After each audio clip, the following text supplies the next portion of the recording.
બોલીએ શ્રી સદગુરુદેવ મહારાજની જય. આનંદ કંદ ભગવાન કી જય.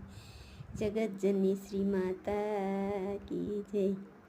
ખોલી તો જુઓ, કોઈ ખોલી તો જુઓ તમારા અંતર કબાટને, ખોલી તો જુઓ અંતર કબાટની અંદર વસ્તુ અણમોલ છે, વસ્તુ અણમોલ છે ને તાળું અકળ છે.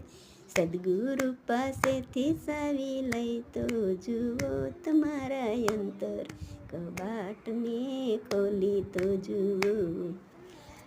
સ્વયં પ્રકાશ છે, સ્વયં પ્રકાશ છે ને જળતી જ્યોત છે. જ્યોતિ પ્રકાશના દર્શન કરી તો જુઓ તમારા અંતર કબાટને.